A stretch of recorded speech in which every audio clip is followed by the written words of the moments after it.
Hello again, brothers and sisters. Welcome back to Chats with Jack. I'm Jack Talcott. The lighting's got me looking a little rough today, at least from this aspect of the camera. Thank you for joining me. The folks who've already popped into the chat, some blessings have already been received. And we do have a guest in the back already. Benja, I'm not sure how to say it, but thank you. Golly geez, you've been offering some great suggestions, and I'll try to keep. I'm learning and growing, and I am improving in my methods. I feel. I'm at least filled with inspirations to share, and once again, I'm hoping to develop some ideas and some goals I've been tossing around in my head. Today started out different, kind of interesting in the life of Jack Talcott. After scheduling the stream, getting my thoughts in order, what am I going to talk about? What is it that I want to share? I was thinking, holy crap, man. Jack, how did your life get to this? Is this really what happened to you, man? Where did you go? What happened in your life, Jack, to bring you to this? Because I know where I've been. I know what people have been saying about me. And it's friggin' hilarious. It is so funny, some of the things that people have chosen to believe about me. Which kind of brings me back to the point. So this morning I wake up to find my name is the subject of more time and attention from these creators in the YouTube platforms and the realms of virtual reality and social media. So I wake up this morning to see that people are taking their time and attention away from their families in order to talk about me. Golly geez. The guy who everyone wants to avoid or criticize.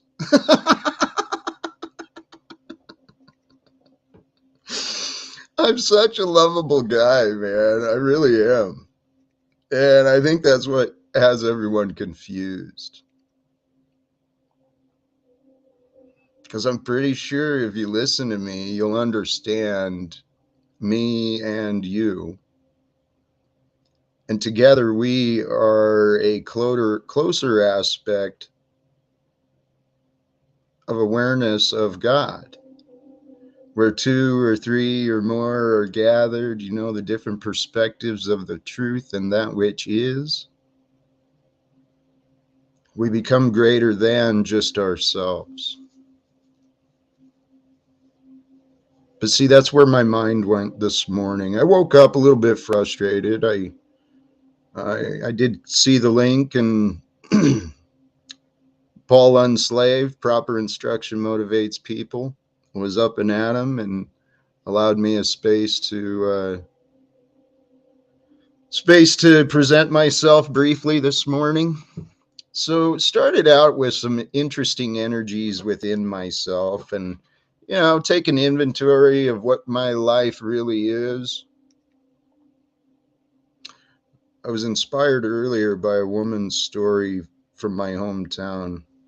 Let's share this.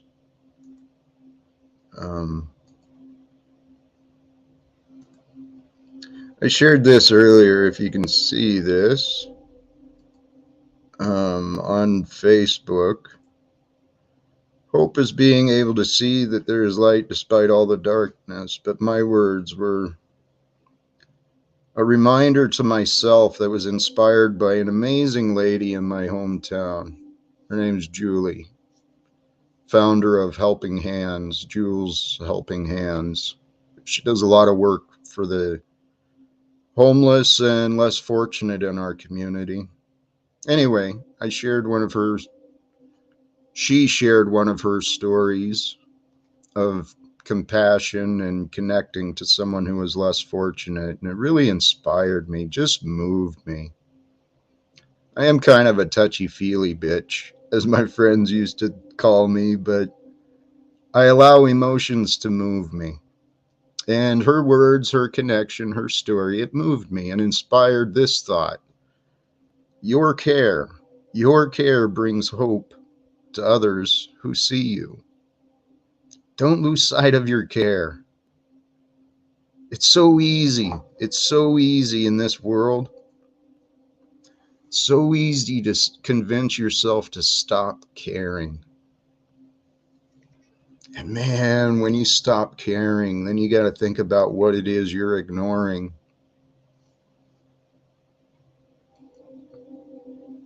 I realize now my thoughts are kind of bouncing around on a few topics. I had a lot of inspirations this morning, and that was kind of the point. I started out in a state of uncertainty in my presence. What is my purpose as a man? Why do I live? I mean, seriously. My son thinks he's better off without me, as do my lifelong friends and family and coworkers. It's utterly hilarious how easily people deceive themselves and the confusion that humans want to carry in their lives. It's just fascinating. This life experience is overwhelming. It can be. It can be quite confusing, but that was one of my inspirations and a point I was trying to get at. If you can recognize that some of the things I say, the way I express myself might be a little bit confusing, I'm doing the best I can, not trying to be confusing, but to share observations on simple things. Because, see, being human is supposed to be simple. It's a gift. It's a gift from God, from our Creator. And, hey, boy, I'm, I'm having some great inspirations. Some people I admire are showing up. EBT, good to see you. Salty Siren, Joe R., Don McDouglas. Um, Thank you. Thank you for joining. And for those with interest and availability, you're welcome in hopping up. I do have two in the back here who are patiently waiting. We'll bring in more people, but I went through the thoughts in the morning already, the uncertainty, but then I started thinking about it. You know what? Who am I? What is it that I believe in?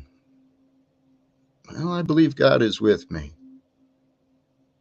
Humbled myself to that possibility and that probability of it being true, that God is with me. Wherever I go, wherever my heart leads me, God is with me. Or wherever I go, there God is. Either way can be true, but if I believe God is just with me all the way, well then, hey, what else can we do with today? Because that's what I've been realizing as well. Oh, I went out, went to support a local vegan bakery I love, but due to the economic changes and governmental restrictions, I'm not sure where they went. But hit the local produce place, and today I didn't have pears, but man, I had grapes. Holy cows, man. You ever stop to think about what a treat grapes are? Just this little jewel of deliciousness and bursting with like pure flavor and hydration. It's just amazing. God's gifts of fruits, the fruits and the flavors. This is where I was thinking too. The fruits and the flavors, just like sounds, they carry a vibration, an energy that can be sensed.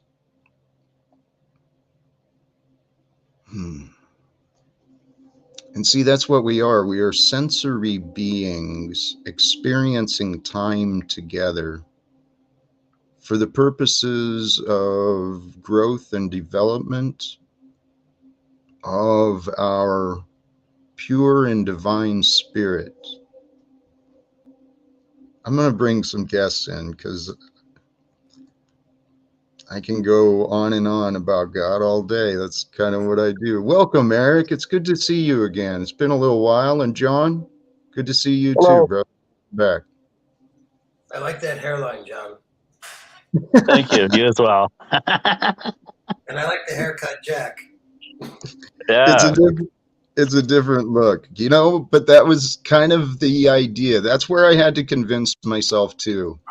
I've been facing a lot of self-doubt, honestly, guys, about what I should do in this online realm. You know, is social media for me, or am I using this as an excuse to prevent me from doing other things? What is real? So, Well, I have a perspective of your activity on here and your purpose with this community or the metaverse or what do you want to call it. You're an avenue for me to talk to people about ideas that I couldn't do on their platform. You are like a mediator. Like I said earlier, when I'm in a room with Paul, we bash heads, but when on your platform, it's a different story, and we have to face each other.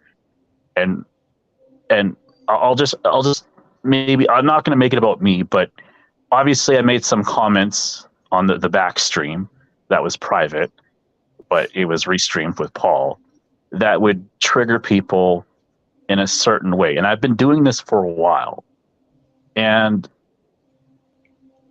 I made these comments because humans are not perfect beings. They are infallible. And sometimes they need a behavioral adjustment. That was my intent. And obviously, with the situation at hand, it came across as shocking, provocative, and some people were offended. And to that, I do not back down from what I said, but I said it for effect. And I'll just leave it there. I yield. Hey, brother, it looks like we have another opportunity. Is this the man of travel? Paul Unslaved, welcome, brother. Is that you? Can you hear me, Jack? It's pretty robot-y, but it's audible, I think, somewhat.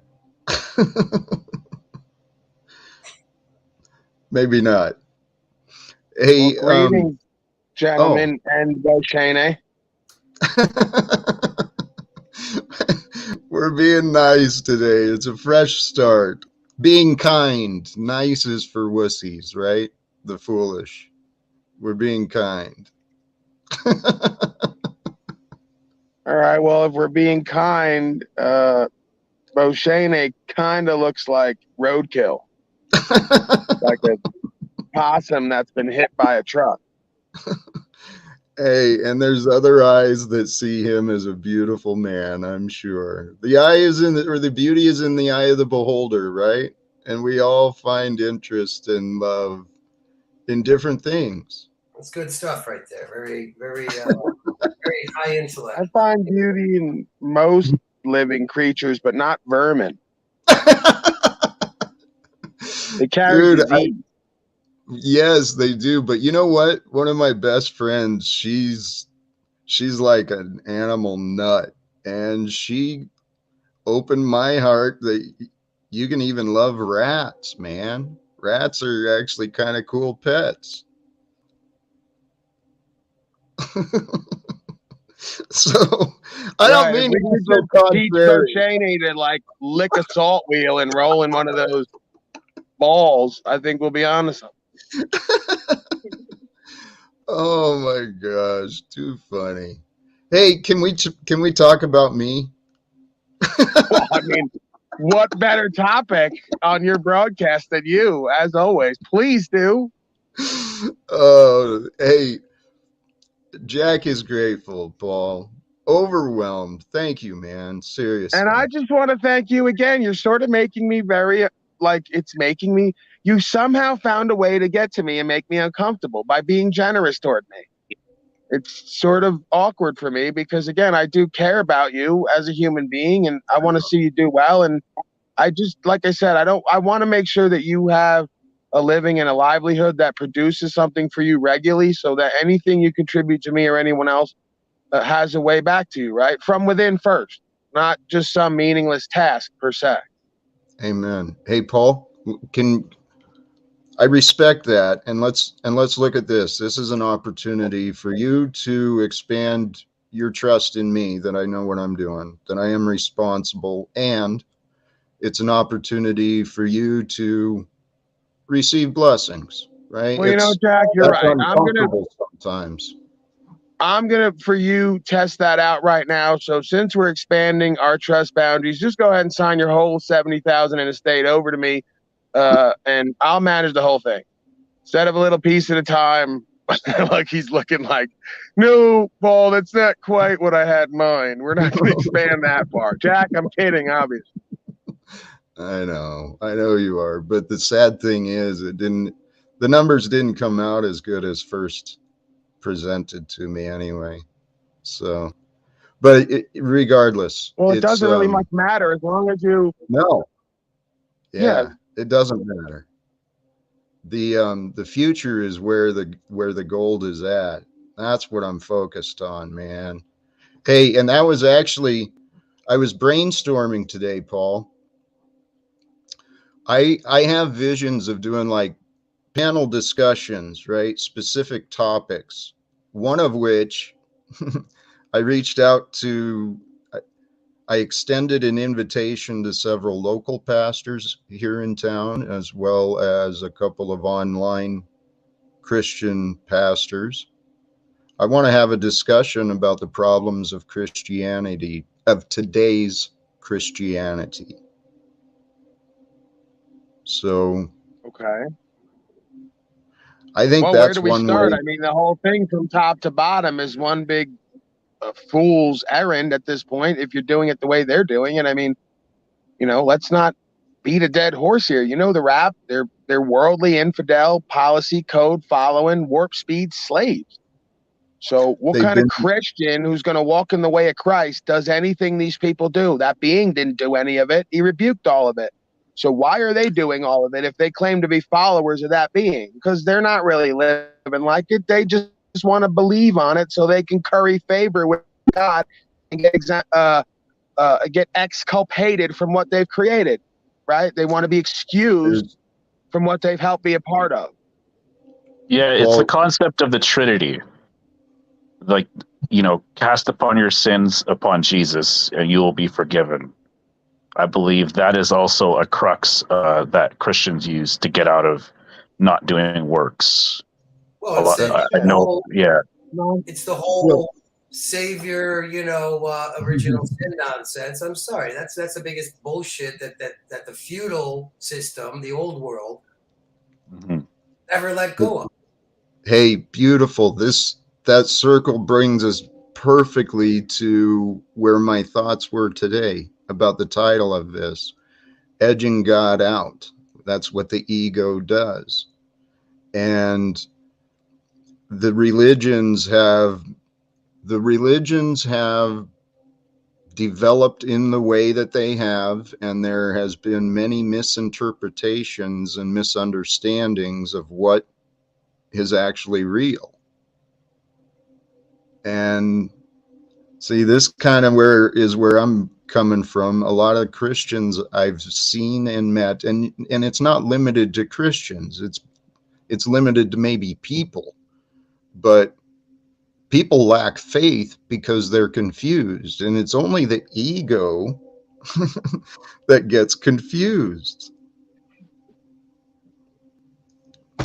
If I can elaborate this, the thoughts I was thinking earlier about the spirit is timeless. right? The spirit of us is the consciousness and the awareness that feels and expresses love. And so the spirit knows love. It just loves being. But our ego, this is the... From your perspective, Jack, like from what you're seeing and feeling, do you make a differentiation between what you call spirit and what we would refer to as pure consciousness and awareness? I think I might, because I think I think where you're going, the pure consciousness and awareness is just that. It is the awareness of Yeah, I'm saying if we intelligence. drop our body, right? Like I've Yeah. left my body before and I didn't feel anything. And then I come back to my body and I cultivate the space of detachment where I'm neutral to all things so that I can be present for all things and conscious and aware. Right. So I suspect that what we call love a lot of the time is a product of the body itself, not actually the pure consciousness and awareness. I think I see what I think I'm envisioning what you're saying, but for me, the other part to the mind is the feeling. And I actually think the spirit of us is the emotion, that unseen force that we have trouble controlling or expressing.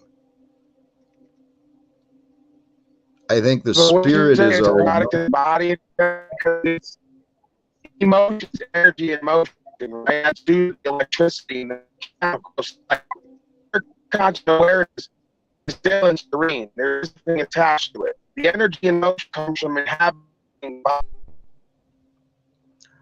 Paul, you're breaking up real quick, but I think what you were saying is about the emotions being the energy in motion, the thoughts. Yeah. That's where it broke. But yes, Paul, that's agreement. But in the end, what is consciousness? Consciousness is the awareness of information. Information is an energy. It's a force. It's measurable, definable, but at the same time, it's not there. So the spirit of us is that essence of awareness, of just being. But I think it's the senses that are here to bring us the joys, not just the pains. You know, we get the pains and the suffering for the contrast. Isn't that just an illusion, though? All the senses? Isn't that just jacks you in? It jacks you into the... You can obviously, yeah. Yeah, so that's the thing is, like, you know, I'm fasting right now, right? Like fasting, it just, what you do is you suppress your senses and you ignore your hunger, but you do it for a higher purpose. You connect to a higher thing, that, you're denying, you're not necessarily denying your body. Like it is healthy, but at the same time, when you're in your senses, when you're obsessed with eating, it could turn into gluttony, right? Yeah, So when you're operating, senses. I like where you're going, Vance. When you're operating from purpose rather than pleasure, you get a sense of fulfillment that brings you peace, which brings you more consciousness and awareness because you're not filled with anxiety, depression, doubts, regret, all the rest of it, right? Yeah. Paul, if I can, I don't remember where I ended up, but what you just said reminded me on this thought of being filled, being one with God. Jack, please, it's a family broadcast. No, being one with the Creator. The Creator is the perfection. Perfection is set apart, right? It is whole. It is complete. It needs nothing more nor less. So if we want to be part of God, which we are, the wholeness of us, it's up to us to stop denying ourselves our wholeness, our completeness, our good. because this world wants us to focus on the bad. I think my And when brother's in love with you, Jack. who is?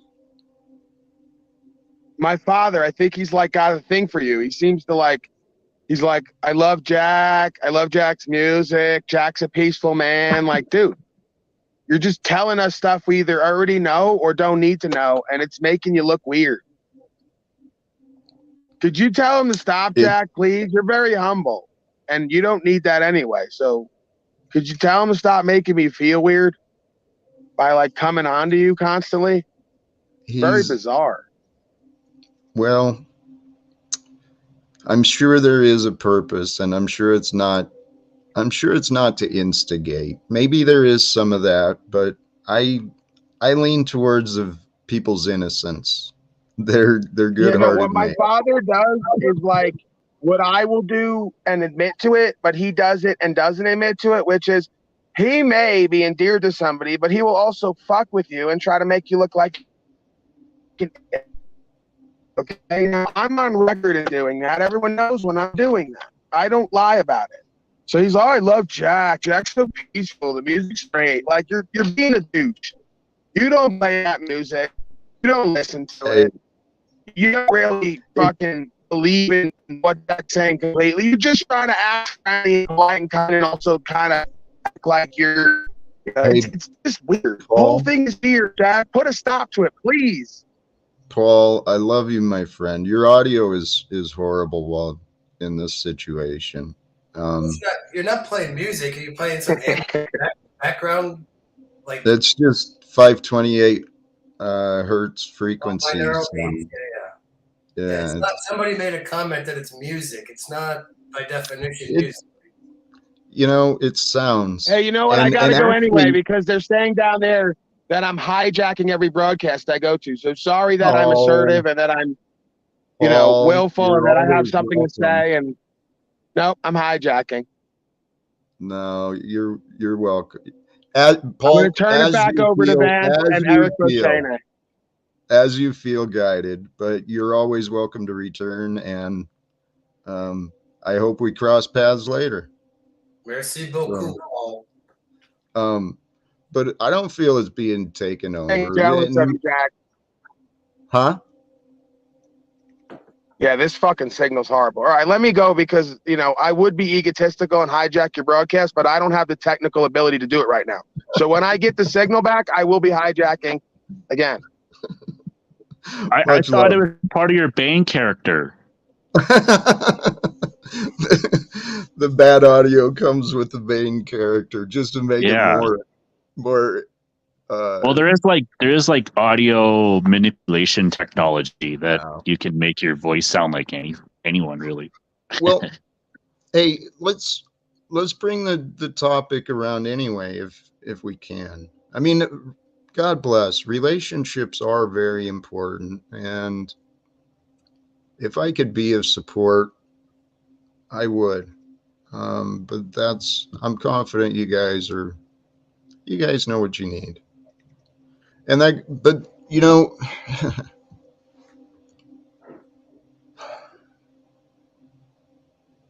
no. Go ahead with it, Jack. What's most people don't know what they need because what they need frightens them. Of course, we don't know what we need because we have a memory wipe coming in here. I mean, unless you believe in one life and you're either going to heaven or hell and all that. Okay, thank you, Eric. That brings it kind of back on track. Is the best thing we need to know. You train yourself. The only thing that matters is now. Generally, well, you can't ignore your past transgressions, which we all have. Oh, Eric, thank you. That reminds me of another thing I was considering earlier. Disagreements between people happen. Okay. But when we, and sometimes, you know, at the time you just won't agree, you won't see eye to eye, but it doesn't mean that the next time you come together, the disagreement has to take over. Indeed. You know, Sometimes you can move past a disagreement, but you also can't be in denial. You got to recognize that a disagreement still exists. Well, So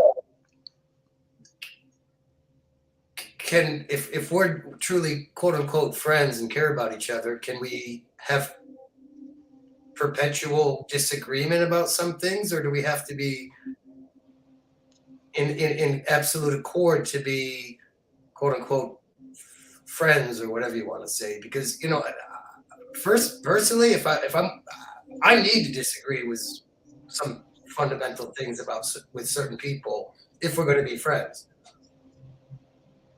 and accept them. well, here's the thing. Yes, Eric, that is an option, and certainly I don't claim to know everything, but I do know from my experience that peace peace is so much better than conflicts. And I also know that our lives are short, Eric. I know that it breaks my heart that for the past 5 years, people have decided their lives are better off without me. So when I see relationships and people are just, they're still in each other's lives, but they're not bringing each other peace, well, it describes the whole world.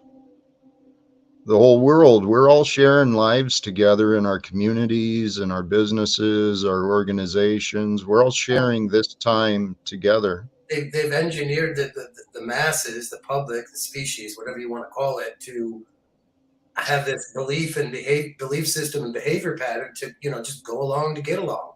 Like, how many people I know didn't agree with the face diaper thing. I don't want to get Yeah. but so many people did it just to not make waves. Well, Eric, there is something to be said for abiding, going along with on the side of caution or safety when the information isn't clear. I mean, I try not to fault people and give everyone the benefit. Everyone has their reasons for what they do. And every one of us is on our own path of development as individuals. So, well, I call it, and called this specific instance I'm talking about, you following, as cowardice. Now, I'm not saying, listen, I don't know where it comes. It's an old, young soul, young life, whatever, what it is. I don't know exactly what it is, but that's something about this reality that fascinates me. Why people are cowards, including myself in many ways. it's because well, there's many reasons we do have fear. Fear is a gift, but it's part of the game. Fear can either control. See, this is where I was thinking too. We live in duality. With the opposites, you cannot have one without the other. What's that? Hey, Jack, Yes, brother. can I offer an opinion? Please do. I think the cowardice comes from fearing dying more than not loving your life, right? That's If pretty you're damn good. as afraid of not loving your life and showing reverence to that life and what it means, thankful and grateful for the opportunity to be the I am presence and to create here, right? Folks are not as afraid of not loving their life as they are of losing their life. That's Well, beautifully said. is it also things like not only quote unquote dying, but maybe your current comfort zone, whether it's a house, a trailer, this job, that job, losing that as well? I mean, is that kind of include the dying thing? It's tied into faith too, right? It's tied into faith. The more that you do without and realize you're going to be okay, the more you have faith in doing the next right thing that is apparent to you, separate from the house, the trailer, the debt, the woman, the child, on and on and on, all the things that extend off the self. The more you give everything up to be given everything back, like the scripture says, the more faith you wind up racking up because you say, no matter how many times I go to the box, how many times they put a gun in my face, how many times I think there's no way out, I'm always better off by the end. Gotta be something working with me in this motherfucker. Paul, those are amazing lessons. Yes, what you're saying. What the? Sorry, I just see I'm apparently active in chat. How? I didn't even see you typing. Has somebody hijacked your? Come on, people. No, hey, that was such a distraction from what Paul was saying. Yeah, The ability to detach from the things, to sacrifice with the faith and the belief that, yes, this is for greater purpose. Paul, amen, brother. Amen. And that's why I believe our paths have been similar, brother, for us to learn gratitude and appreciation and strength. You've got strengths that I don't, obviously. Hey, Jack. Yeah. They're down in chat confused again. They don't understand why I took the Bane picture someone made for me and made it my logo sometimes, because Bane is an archetype of necessary evil. I'm considered a necessary evil in the truth movement and community because they know I'm right but don't want to do and be like Batman. So sometimes I play Batman, sometimes I play Bane, dummy, because they're both aspects of self. Okay, so when you look at your shadow self, you'll find Bane there, raised in the dark, molded by it. By the time you only saw the light, it was blinding. Okay, so that aspect of self is in both of us, the hero archetype and the villain archetype. When you reconcile both of them and understand that you can only do the next right thing in your conscience and surrender the rest, and understand that Bane will come through Gotham and allow it to be burned to the ground for what Harvey Dent and the police and the rest of the self-righteous scum didn't do. That's why Bane is called the necessary evil, because all could have stopped it. all could have did what was true and what's right. You demean Batman for doing what was true and what's right because he wasn't signed up with the paperwork. But every time it got hot in the fire, who the hell they gonna call for? Where's Batman? So they call for Batman, they shit on Batman, then they want to shit on Bane when Bane comes in to give them everything they asked for all along. You don't understand life and how it all fits in, and you don't understand why they write these movies into characters, because we're living all sides of these dynamics, you little chat-dwelling fool. Paul, yes. Hey, but you know where my mind went with that comparison? Not just Bane as the necessary evil, but, let's take it to the bigger picture. Donald Trump, Satan, Did you bring up Trump today on this day, this historic event? Oh God, what? Well, there's a lot of people that are used for bad and good, and this is God's story, man. It's called history. We're just the witnesses and participants. So, hey, bring Chuck in Tennessee up, that little punk coward who looks like a rat. Bring him up so I could deal with him next, talking all that shit in chat. Twice my age. Twice my age, these fucking men are. All day, every day, I got to deal with. Can't fucking control their thoughts, emotions, lives, actions, mouth. Paul, yes. Chuck in Tennessee, you are welcome to come up. But yeah, Paul and I are on similar perspectives of what you think you bring. But yeah, tell me about how angry I am, like they all do. Right? It's amazing how one man's passion is another man's anger.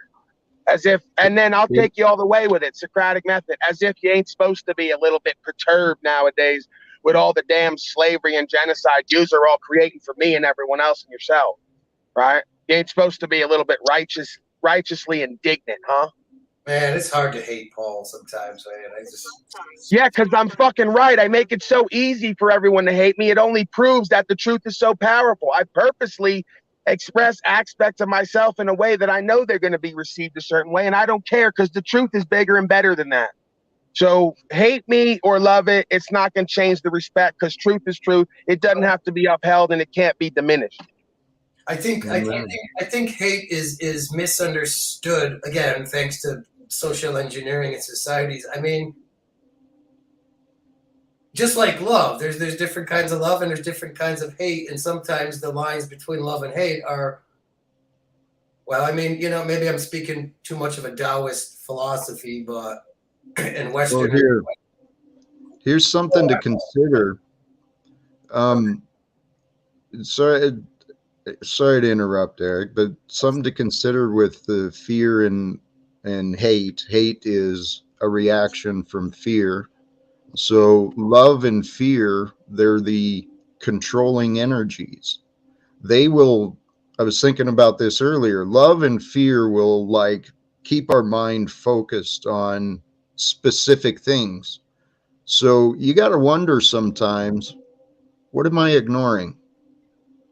While I'm focused on what I love or what I hate, what am I ignoring?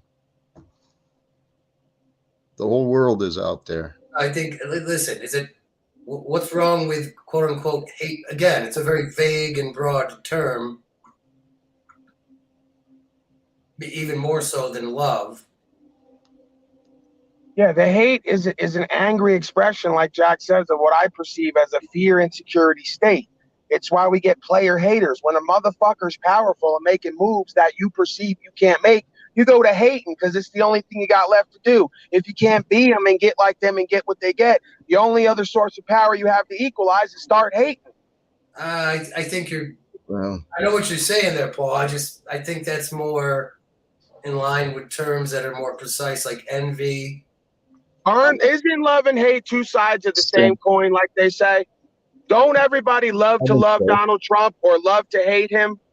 Because really underlying, they either want to be like him and they think they do and get what he has, or they think they can't get like him and have what he has, or they think that they could do it better. So instead of just doing it better and being better or getting to what he's getting to the way he is because they want to, right? They got to hate. Because anybody who had any other option, the fourth option to just do as good, be as good, or do better and be better, would just get to doing it. They wouldn't spend time loving or hating. Well, Hey, what Paul. the expression is people love to hate. So, I mean, how does it, when you really think about that expression or that behavior pattern? Hey, how Eric. does that work out, Jack? Okay, and folks hate to love. Everything you give is going to have an inverse. If people love to hate, then people hate to love. Because everything they set up as their enemy to hate is only a mirror of who and what they want to present themselves to be, so they can justify their identity and position. And also, I think it's to cover up things they don't like about themselves, or that's maybe too similar that they bury. I mean, let me I have a perspective on love here. So there is a concept of unconditional love, that even though you disagree with your adversary, you might despise him, envy him, but you still love him enough that you do not wish harm upon him, that you pray upon him every day that he will prosper or she will prosper. There's also that aspect to it as well too. You can say he, as grammatically. We don't need to. Here, can I point your attention to something, gentlemen? I didn't mean to interrupt. Could you just look at the chat real quick and notice the collection of haters that all have the same story and narrative with me, because they are the same personality archetype, think the same way, feel the same way, act the same way, and generate the same results? Perfect example of what I just explained. I'm sorry. Go ahead. I'm doing ego. Hey, Paul, can I ask? Wait. I gotta ask you an honest question. Do you love being hated? Part of me, yeah, bro. I told everyone when I came out to do this, I'm stepping out into the power of truth. When you talk the real truth objectively, you piss everybody off. Have you not noticed? So yeah, I knew authentically the real ones would love to love me, and the fucking disempowered, insecure ones who won't get like me are gonna love to hate me. And either way, it's gonna keep my name and my dick in their mouth. More promotion for me. See, that's one thing I don't. I have Paul, to admit that part of me does enjoy being hated, and I've recognized that about myself long ago. I don't know what it comes from. Esoteric, the ether, my zodiac sign, whatever, all that shit. But yeah, It'd be like an alchemical Bro, thing, hate like is the validation. It's attention. yeah. Yep. You're just Just like seeking everything, attention. it's a validation. Now, I don't need that. I'm neutral with everything. I try to remain neutral. So I think it's bizarre, but I understand it. So because I understand it, I say if they weren't hating, I'd be doing something wrong. Hate is a form of Right. validation, just Okay. like love would be an adoration. I used to hate being hated. It would drive me nuts. And Paul, congrats, because that's the lesson I've been learning and growing in, is finding more comfort in being hated. But Okay. this hate and envy and all of that stuff, it comes back to that other principle that's taught. Don't judge. Accept and discern, identify the good and bad, appreciate the fact that it's known of or that it exists. And then Basically you don't have practicing to. unconditional love. That's Jack, what did I kind of tell you in the the idea. email the other day? I said I practice unconditional love, but I Yes, you practice did. conditional respect and trust. If you can't get on board with unconditional love and conditional respect and trust, I don't know what to do with anybody at that point. I told you I love everybody, even the infidels who want to destroy me and try to. Just like policy enforcement and arrest. The difference is I'm conditional with extending respect completely and trust to motherfuckers who ain't respect able and trustworthy. Well, here, Paul, let me, if you'll allow me, this is something I'd like to kind of bear and figure out for myself. I was looking at my past, and I've been a fucking generous schmuck. And that's what I was Completely telling you, taken even advantage. donate with me. You're telling me I'm Well, a grifter, bro.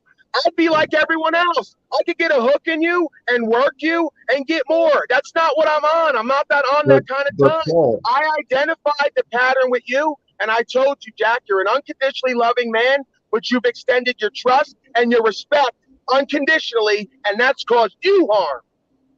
it has and it has not, Paul. And this is part of the part I've had to overcome within myself. I mean, everything I've done, yeah, I've been overly generous and given away too much of my choice, but it was at a time where I felt comfortable, and it wasn't a stupid decision, except when people didn't follow through with what they said. So I think God has been using me for that purpose, to be a generous man, to help share, regardless their intentions. I know that they received a benefit from me, through me, and you know what? I couldn't have I wouldn't have had something to share or to lose had God not already allowed me to receive it. That's fine, Jack. But when everyone's intentions are pure, there's equity. Everybody gets equal or Yeah, more benefit. They shouldn't have to gain from you losing. I know. I know. But that's So the see don't this is accept less for yourself. Don't. Why are you providing a come up for motherfuckers accepting less for themselves, trying to game you and being a willing sucker? You extend your respect and trust to folks who could have benefited themselves and you with you and them back and forth with an equitous process. That's not how that works. We don't need to make someone lose for us to benefit. We can all benefit and grow in different ways together at the same time. That's not according to the current paradigm, but I know it. I know what I agree with what you The said. current paradigm exists because motherfuckers have become or have always been incompetent. Because folks can't compete, everyone has to get an entitlement trophy and benefits well, and privileges. damn it. Paul, that's part of it. The other part of it is people are so focused on competing that they're not paying attention to developing or There's growing. healthy competition that leads to growth and development because it's There based is. off of Jack, rules and a fair play, we've right? had And then there's competitive capitalism, which is pushing someone down to raise you up. that's right, and we've had what at least in this country alone, 3, 4 generations where we went from a pioneering, homesteading, agrarian, whatever you want to call it, that sort of thing, to this careerist, go to college, move up the corporate ladder like a piece of trash. One of the biggest cons ever. So we're back to the root. The root is we have no spiritual faith in our life. We have no village and community that is functional. We have no true value systems that start from within and get us the things outside of us we want and need. We have no principles. We have no ethics. We have no morals on the whole. We don't. I do. Others don't. Hey. And then wonder why they're incompetent and can't generate value outside of themselves because they have none within. You can't be a valuable man if you don't stand for rights, freedom, and principles. That is what makes an American, especially. And I'm not doing the whole hing hong bo shane exceptionalism. I agree with you, Paul. You bring a tear to my eye because that's what I was led to believe in my heart, what a quote unquote American is about. But apparently that was an effing lie. Well, No, it's not a lie. There's American idealism, which we can shoot for the moon, land amongst the stars. It's a spiritual faith concept. Nobody's embodying that, so it seems like a lie because your leaders are misleaders. They're un-American, red coat traitor trash. hey, Paul, you're absolutely right. You guys are spot on with all of this, but I want you to believe there is change. I mean, that's what I started out this morning. On this stream, I started sharing some of the inspirations. A leader in our community who's doing some just compassionate and dedicated work here in town. There's people who are bringing hope. There is more and more people standing on what is right, true, and free, and what is best for everyone. It's happening, man. Don't lose sight of the hope. I'm not being optimistic or hopeful or hopium, but one thing that the past few years I'm grateful for it. It has woken a lot of people up to something. Amen. I thought I was going to be in my 60s or near death before I saw people getting towards what I used to call the anarchist, liberal, whatever you want to call it. This non-authoritarian. People have woken up. Hey, here we go. Welcome, Lou. Your audio is making a bunch of noise, so I muted you. Oh, I'm sorry. Can you hear me now? Yep. Is that better? Yes. Welcome, brother. How's it going? Fabulous. Dude. I just saw you were on and came in just to hang out. If that's okay with you. You're welcome. You there? Yes. Oh, sorry. Fuck. These darn earphones on these phones are a pain in the ass. Anyways, I'm just here just to hang out. All right, I'll mute. I'll be quiet. I'll pay attention. Help me out here, Jack. Make sure that I'm flying a straight line. Hey, if you're traveling, pay attention to what is real. Okay? This is just background. Yeah, that's what it is. I'm just listening in the background. That's all. No, well, welcome. Looks like maybe we just lost Paul, but Paul was here. He was. I'm wondering why Tommy. I don't know who he was talking about, whether it was Paul, me, or Jack, but saying that American soldiers are killing. Well, they are.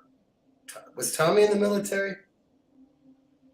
I believe briefly, but you know, I miss the chat. Honestly, guys, this is. I just looked at it and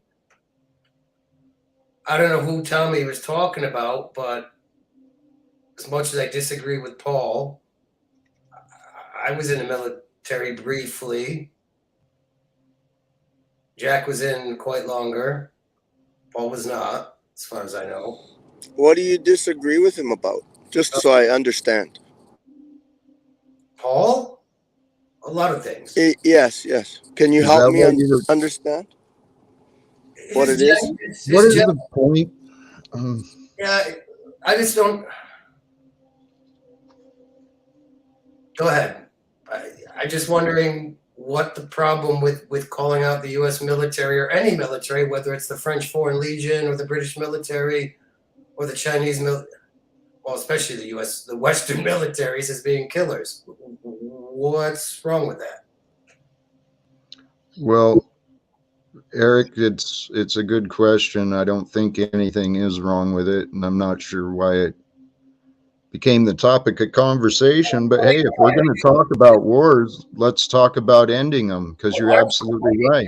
Maybe some people should go hang out with the, I don't know if they're still how active they are, but they were under George Bush, the Veterans for Peace. A lot of people have been traumatized that went off the war. Vietnam, Afghan, whatever, Middle East 1, Middle East 2. What? Anybody has questions about calling out the U.S. military, maybe you should go hang out with some of those guys and then get back. Well, Eric, how Right. about we can allow people to be themselves, and even those who have confusion about the military, they are invited to pay attention. Because, I mean, I see it looks like Jeffrey just joined, and Jeffrey and I have also had conversations similar to you and me, Eric, you and me, John. We've talked about ending wars, the benefits that humanity might be able to experience. Hey, I've never heard. Are you saying that Paul supports the military, Eric? I don't know. I don't think I've ever heard that. No, I'm not. But he's called out the military men as being what they are a few times, from what I recollect. There is a kind of historic. There is a bit of like character building that is in the military that is honorable, and serving your community, serving your brothers and sisters. Possibly using lethal force for a threat, but I think what we are maybe, this is just my view, is that all these wars that have been happening since 9/11 have been fruitless wars in terms of increasing national sovereignty or John, I'm sorry to interrupt. I mean, yeah. Since 9/11, go back and read All War's a Racket by General Smedley Butler. You want to know about the U.S. military or any military in general? Read that, okay? All wars are I've heard of that, yeah, but obviously the intent of wars is to protect a nation from invasion. Wait, actually, hold on. Let's. I'm not sure where this converse. That's what they tell us. That's just what the mafia does too. Pay us for protection, and we'll keep you quote unquote safe. But all it is, well, the wars are a result of the government games. The government games are the result of the bankers' monopoly. It's all tied together, and we are the solution. Well, they tell you the truth for the past few decades. They say, well, we need to go here, we need to do this, we need to do that for U.S. interests. Well, now we all know that the United States is a private corporation. They never use the term American interest or the American. Well, but they always say U.S. interest. Well, what's the U.S.? We know the definition. You don't know much I of would anything, say, Eric. I'm wondering how you fucking traumatized children survive day to day. Like, if you're ever off these panels and have to work a job or interact with your fellow man, how do you guys survive?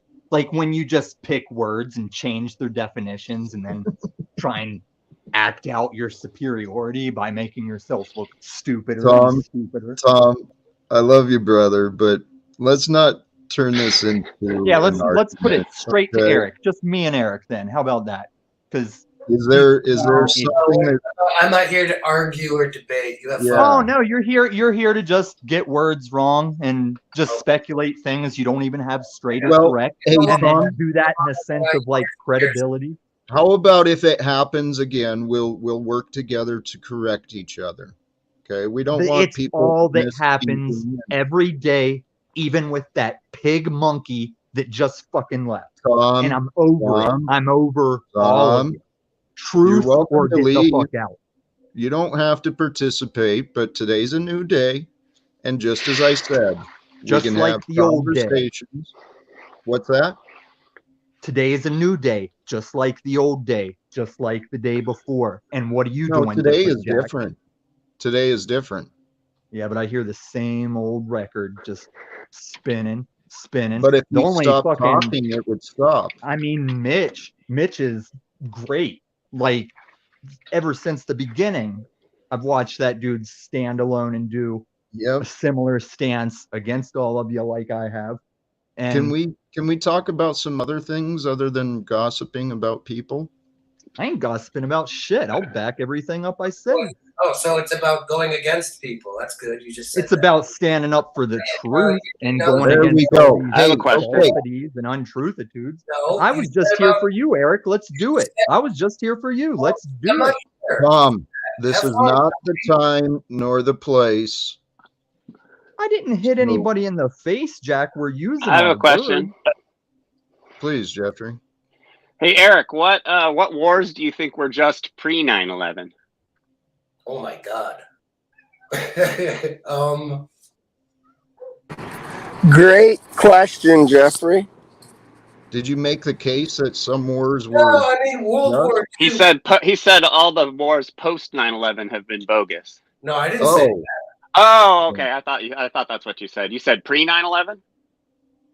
I said all war. I said go back and read Smedley Butler. That guy was a. Oh, okay. Then maybe that was John or someone else said something about. So let me correct this guy's grammar real quick.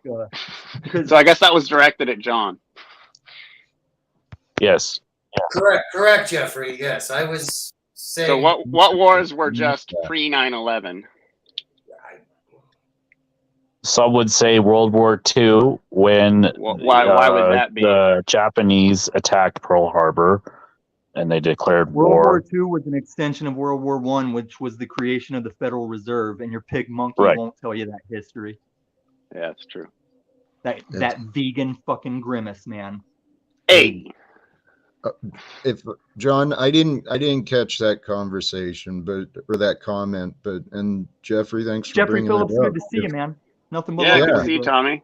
Yep. Jeffrey Phillips, I'll argue with Jeffrey on shapes and space existence, but other than that, he's good people. I don't want to For the record, I would say that a lot of people in society say that, oh, the law of the jungle and man is a warlike species. I beg to differ. Propaganda, yeah. Agree. I don't see any evidence. Right. I don't. Yeah, but you got no context, Eric. It's just like the chat you read wrong. Whenever I was saying, what is your whenever I have a you're problem bringing with up a complaint. the military murderers, like there's a difference between killing and murdering. That's why there's different words, Eric, and you can't keep them straight. What is your point? Are you asking me that? Yes, you're up here being a fucking grammar police for some reason. No, I'm being a grammar police because the issue was over my words were read and then misspoken, and now this dude... All right. Okay, so Tom, let me get this straight. Eric brought up something from the chat that I felt was completely irrelevant and disruptive for the conversation. Well, it's not irrelevant because you get told that your military check is welfare, and that goes right along with the army is not murdering. The injury checks are not welfare, and you want to fight me from helping your goddamn side, Jack. You're a buffoon. Don't call Jack a buffoon. Jack is not a buffoon. Yeah, I'm not actually. Thank you, Lou. But hey, John, I'm not sure. You and we're all kind of learning about each other. And the reality is, if what we're sharing has a lot of distortions. So John, I don't know what you do or don't know about history, but what was being said about General Butler? Is that right? Dewey Butler? Oh, I'm not saying Smedley that it Butler. is Smedley. Smedley Butler. I'm not saying that there is war. There's not wars that are used for nefarious purposes for establishing nefarious organizations such as the central bank or the United Nations. And some would say that history is just all a play. But I'm just saying that there is a I'm just saying I'm not like a pacifist or I'm guessing I'm Can I ask why not? I'm for defending your property, and you're defending your property could extend to your community or your tribe, and tribe is interchangeable with nation. So it's basically my like, and governments are different than a nation, and so I view that as differently, and maybe this is why I get mixed up in these spheres here. There's only two organizations that create wars: the church, and I'm not picking The on church, yeah, religion, or the state. Other than that, there's no other institution I know that has ever instituted war.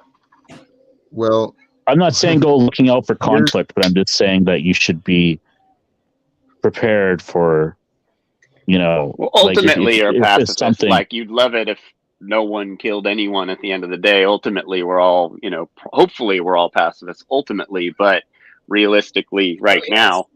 But a pacifist has one principle: do not initiate violence. Now, that does not necessarily mean that one does not have a natural God-given right to defend thyself. Yeah. Well, that wouldn't necessarily make you a pacifist. It'd make you a defender. Well, hold on, guys. Here's something that I keep trying to bring into the equation for people to consider: is the participation of God in our lives. Okay. And this property stuff, all the property, all the relationships, all the things that everyone cares so much about, they're just temporary states and parts of our experience. So we don't need wars. We don't need violence. We don't need enforcement. We don't need debts. We don't need profits. We actually just need each other and the wonderful planet that has been gifted to us. I think it's time for us to take it back from ourselves. I used to have this idealism, kind of like shared community and stuff like that. But obviously, there is going to be leaders and there is going to be followers, and so it's just depending upon which role that you play.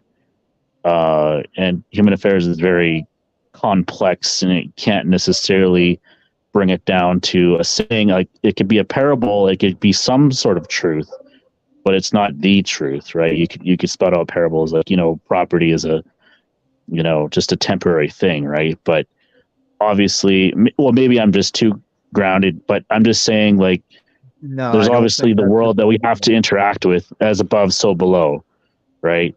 And so obviously, there is some realities we need to face with, whether we like it or not. But that doesn't necessarily mean that needs to consume us. But you're right. Jack, are you going to take back this world? You and what army? Because that's war talk, buddy. Like, how are you going to stop a small mustache without a war? Because war is amoral, Jack. Just like the gun I carry where I go. It's an amoral tool. In my hands, it's a good guy thing. It's an excuse to avoid understanding. It's an excuse to avoid you have diplomacy. A son, Eric has a daughter, and there are men in this world who will make you watch them eat your kid's face to show you what they're going to do to you.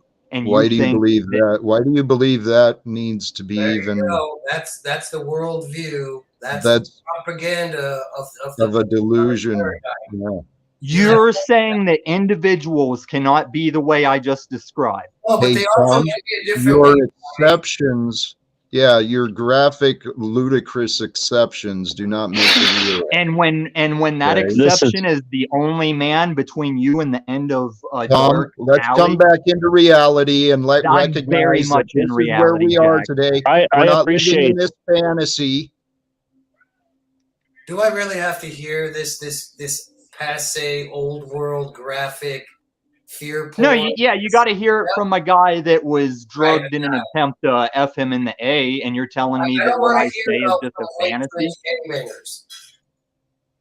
Tom, It's not a fantasy, Tom. It's just not it's the lower percentile. It's not, going to happen to most of us. Do you right. guys have you guys watched like Hey, 200 kids mob a gas station? I'm going to be honest. Hey, Tom, you know what? I'm sorry I brought him back up. I wanted to offer him another chance and thought maybe the energies had softened, but guys, this is literally, let's step back, detach from what you know and what I'm you not saying think. that there's not truth in what Tommy was saying, but why do we want to give this power and even give it a platform and pretend that this is the law of the jungle reality that they sold us? It is not. It's a lie. Hey, Eric, why did you interrupt me? I'm sorry because I was very disturbed by that, and Right. Check yourself to see if your interruption is helpful or it's just a fucking complaint for attention. What I was trying to say is detach from what you think, your opinions on me or anyone else, and think about how stupid the statement actually is to defend wars. Wars that we know exist not for safety, not for defense, but for profit. Wars have always been about profits for the few, and the obedient are the ones who die and suffer and pay the cost. But obviously, you've benefited from the military structure, right? And so, not I always have the option of peace through strength, Right. right? Carry a big stick and what is it? Walk softly and carry a big stick, something like that. Yes. Yeah, just the Abraham, walk softly but be strong in your faith, or something like that. Abraham was like that, right? Just like a lion, right? Lion lies next to a lamb, but it can roar, but it doesn't choose to roar. And that's what we can all do, but we don't have to be lions at each other, right? Yeah. We need to recognize that we're not in competition in battle with other humans. I mean, we are and are not. John, But the survival of our species, for the humanity to grow and evolve past some of these challenges, we got to find new ways of getting along. all right. John, I hear a lot of what you're saying, but I think you're, and maybe Jeffrey can expand on what I'm saying, is you're conflating defending yourself and maybe working with your friends, family, and neighbors against a roving band of pirates coming on shore and raiding you. Well, it doesn't necessarily have to be violence, but it could be like just asserting yourself, right? I'm trying to say there's a big difference between defending yourself with your friends, family, and neighbors, and then joining a military for a nation state, which are all corporations, to go off to a foreign land. It's not even the same thing. I mean, I know what you're saying. What is... Like, John, World War II started over a land dispute in Poland. Like, that wasn't a reason for us to go over there. And we didn't know about the Holocaust stuff until after the war. So it's like, clearly that was a story that was made up by the victor to cover up whatever they were doing. Right. So it's like you never... All these stories all these wars are all started off bullshit, and they're completely... I mean, if you Wag the Dog, the movie Wag the Dog explains it very well. You can completely fabricate everything about a war, because it's chaos, and there's a thing called fog of war where no one really knows what's going on, so it's very easy to deceive massive amounts of people. Let me paraphrase. It would be like, I think, like if you were to have something to defend your community, it would be like a militia or some sort instead of Yes. Hey, hold on, just a moment. Yeah, hard hat. I wanted to give you a chance. You've been up here a little bit. Well, I'll just jump in. I kind of want to just sit back and get the flow of stuff, but just to comment. Oh fuck, I'm drawing a blank. I know your name, bro, and it's good to see you again. What fuck? Eric? Which Eric? No, not Eric. Jeffrey? Fuck, I'm sorry, Jeffrey. What the hell, hard hat? I know. As you can see, I'm going red because I'm embarrassed. No, it's okay, bro. If you're not in my face every day, I forget you. But good to see you. Just on your comment, you too, buddy.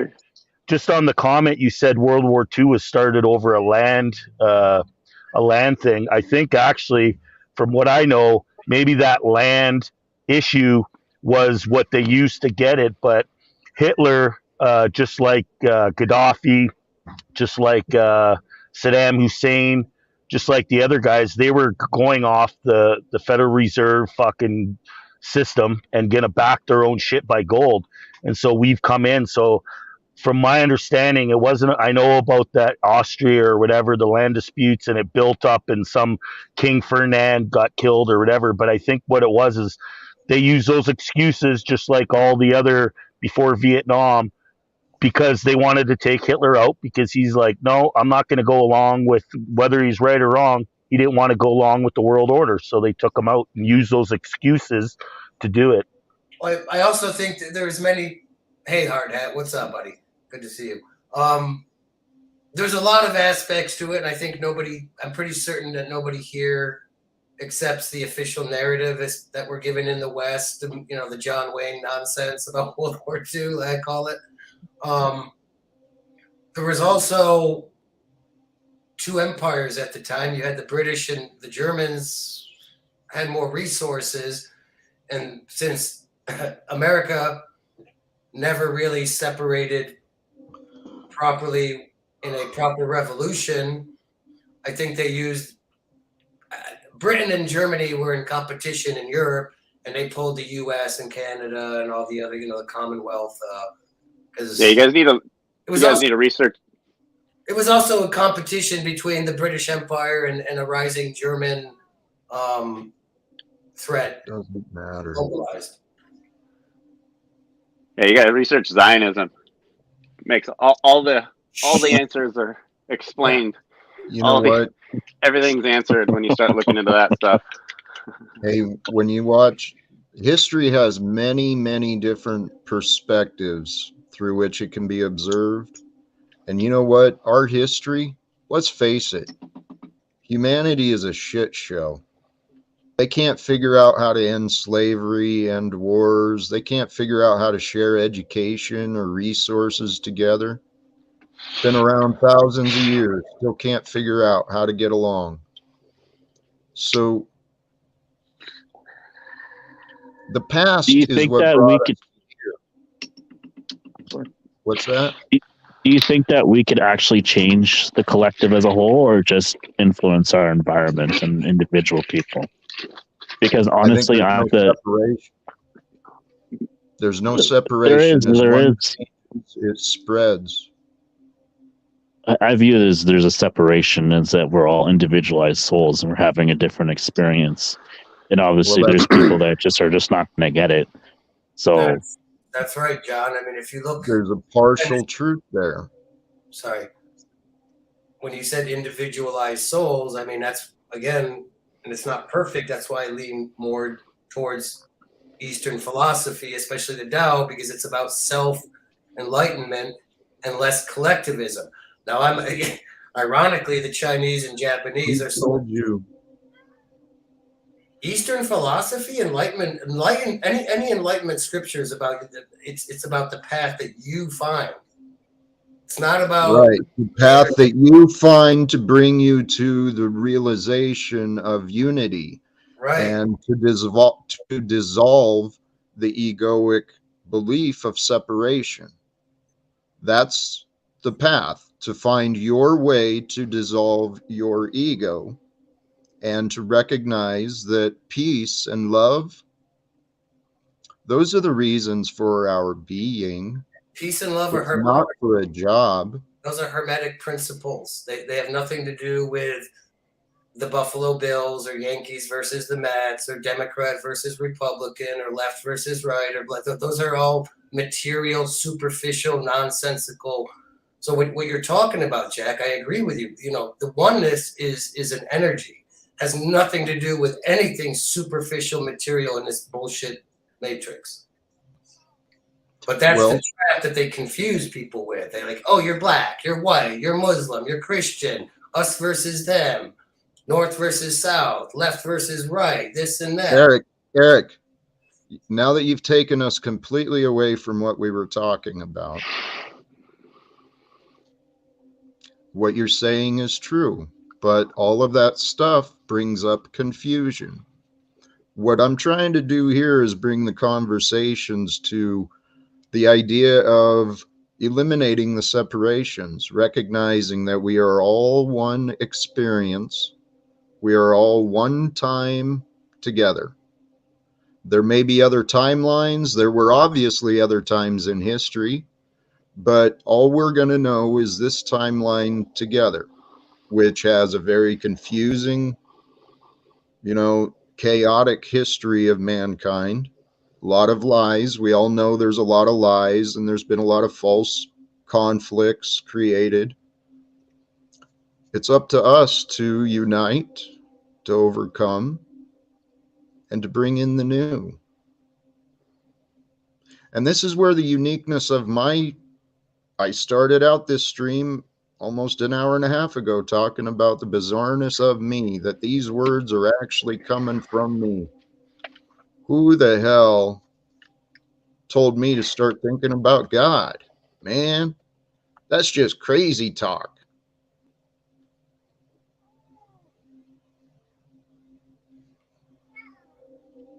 But God is the unseen power, the conscious love that is. And that's what we are. We can edge God out with the ego, believing we've got control, we know it all, we can predict the future, we can push God out. But I'm suggesting bring God in. Bring a loving God and a powerful force. Bring that into your life and recognize that it's part of you. It's what you are and where you are. Well, sorry, Jack, I don't mean to cut you off. What if God is what's been holding us back all this time? Or the idea of God? What if that's really the one thing that's kept us from moving into a better, more positive direction as a species? Define God. Because each of I don't us know, are whatever, soul? just for God in ourselves. general. God in general, I believe.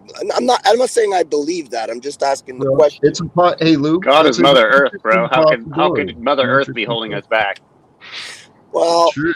Yeah. Does anybody believe in or know anything about the idea of there being a civilization prior to our particular civilization, like Of course.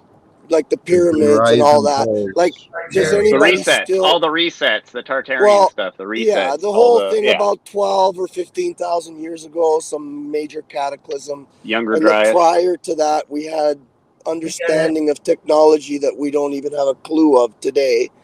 Does anybody believe in that idea? It's not about believing. Oh yeah. It's just self-evident that that's what they do. Yeah, I believe that that's probably what happened to us. And the reason why I'm saying this about, like I said, I'm not saying I believe that God is holding us back. It's just the idea of God.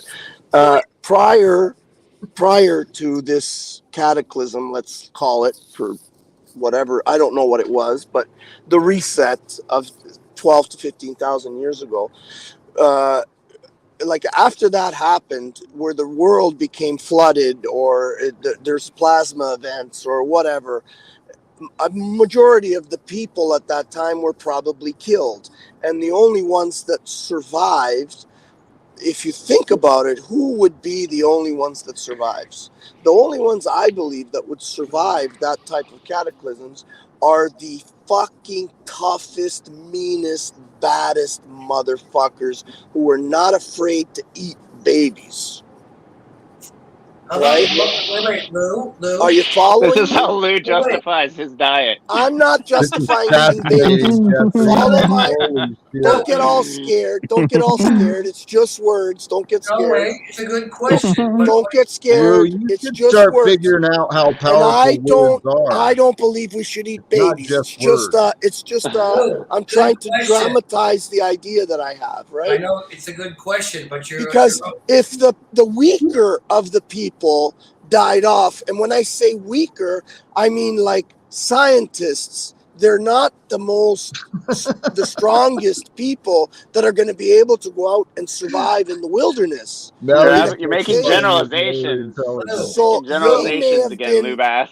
I'm not generalizing. Can you hear me? I know plenty of I can hear scientists you. that are super fit and could totally survive out in the woods. Okay, but that's not what I'm saying. Don't bring this It back is to what you're something other. saying. It is what you're Don't- saying, Lou. No, You're saying nonsense, brother. I love you, I'm but saying the word scientist only because I'm using the archetype of the nerdy scientist, right? It could be anybody, right? you But judge generally people that the are smarter than you. intellectuals, generally, I believe, in our society anyways, generally the intellectuals seem to be more physically less interested in physicality. The intellectuals What about also hard are the hat? first ones to get persecuted.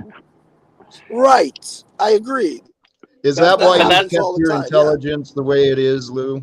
Let me ask a question. Or maybe you're blaming God. You're blaming God for keeping you. I just ask dumb questions and hope that I find smart answers. I'm just a dummy, that's all. I would think that luck would have more things to do with the survival than any sort of physicality or mental constraints. Like you would be, I mean, if there's a huge cataclysm, obviously the farther away you are, the more you're going to survive. So I don't think it would have to do with like actual like the ruggedness of the humans. Humans want to survive no matter what, in any kind of circumstances. People don't just give up and fall over and die because they're not very strong. I would say it would have more to do with luck than anything. Well, Lou, I would also say too that I'd like to address his question though. But I was going to say that he's selling the Darwinian survival of the fittest. Actually, survival of the fittest, if you actually look what Darwin was saying, was the people who are the most adaptable, not the warrior kings. If you really, the most adaptable is that which overcomes and thrives, and that's the pattern of nature. So, well, I didn't say the most adaptable. That wasn't my right. inference. I'm asserting. Sorry, let me just say what I'm going to say, and then I'll let you talk. I'm inferring that the baddest, the worst, survived. Yes. Yep. That's us, right? Right. That's what you're representing, Lou. I totally understand why you believe that the smart ones were eaten and you're the result of the tough ones. I got you, brother. Same here. You're confused. So you ask the question though, what if God is responsible for holding us back? Sure, there is a possibility, but how would that be explained? Would it be an intentional retardation of the development of humans? Or is it part of a very complex order of cause and effect? Because I think that's where we exist. We exist within a simulated realm where our spirit can you mute experiences form. Can you mute? Oh, sorry, am I making noise? Yeah, there's actually been archaeological evidence of people surviving the Sodom and Gomorrah blast. and they just basically they lived in a reality where they didn't accept any negative information in, or they were basically the oversoul spared them because they were living holy and they were living outside, sin. And so I deeply believe that we are in a simulation and that weird shit just happens that we can't explain. But, there is an oversoul that does spare you because you don't give in to negative information or the division or us versus them or,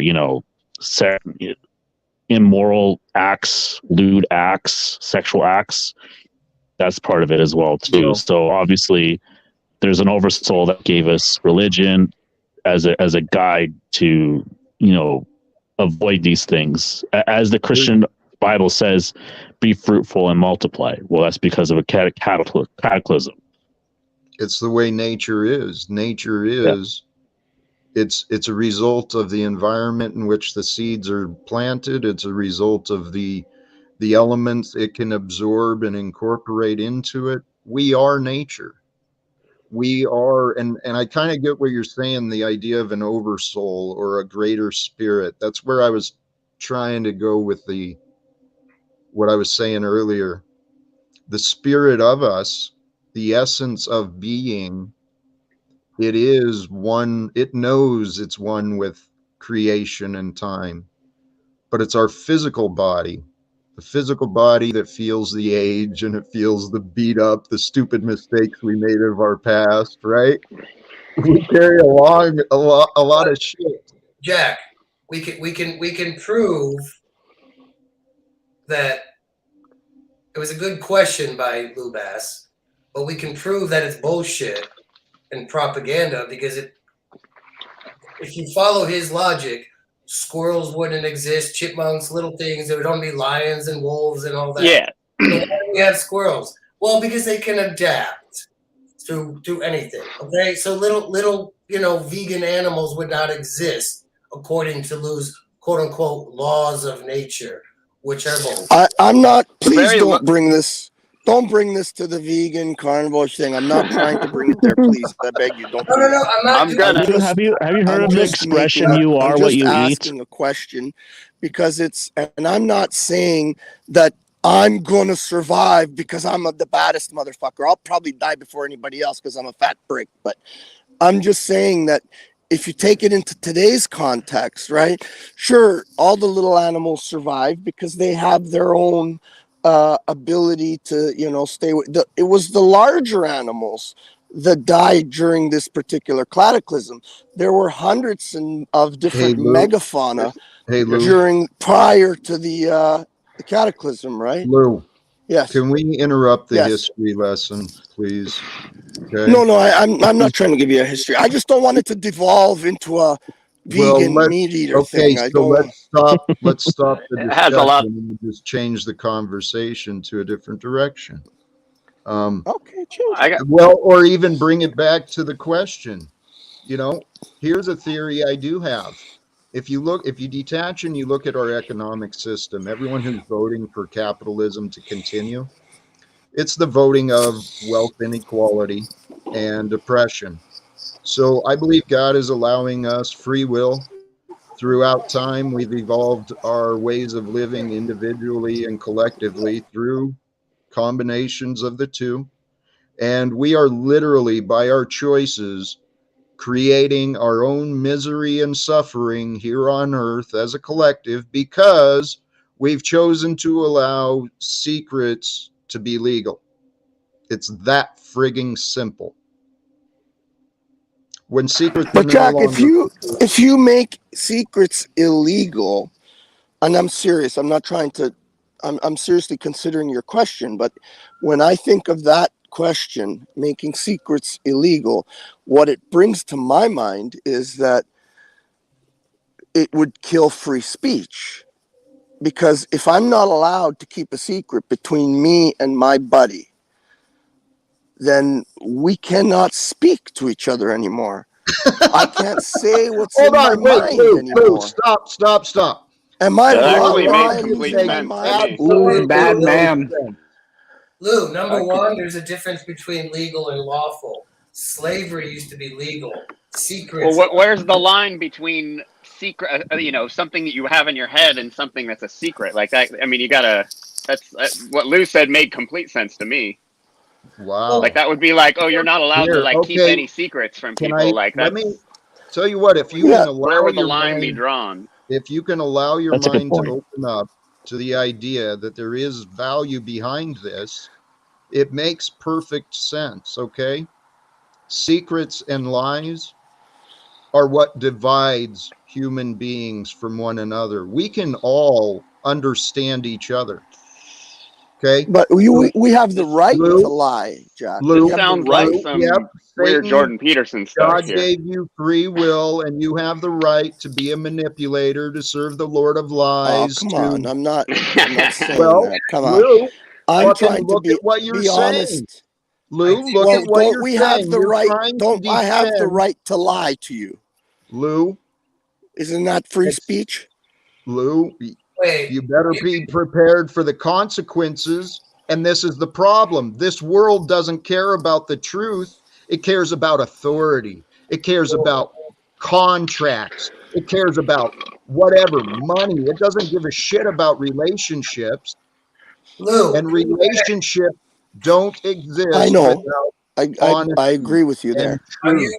Are you confusing private with secrets? Because you have a right to keep things as private the best you can. Well, how would that? Where would that line be drawn if it was illegal to How keep about secrets? this, Jeffrey? Like, Jeffrey, where would how the about this? privacy and? How about instead of trying to defend secrets, try and think about it the other way. If No, corporations I'm didn't simply have, asking a question. I'm trying to get I'm more trying to get you information on to what you're saying. understand.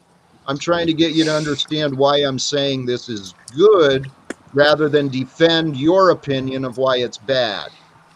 Okay? Exactly, Jack. State Because an he's opinion. trying to I didn't state an derail you opinion. again tonight. That's why I came back up. Because these guys are just a bunch of ass clowns. They're actually, this has Oh, is been a that fun Moose? conversation. Yeah. This is Most you know what? And wishy-washy dude on the internet. I don't mind What's being up, cupcake? Hey, Moose, welcome. Think about, please consider. We don't know the I'm going to ins and switch outs, computers, but we Jack. know So I'm for going a to. fact- we know for a fact that our governments and our corporations are keeping secrets. Okay?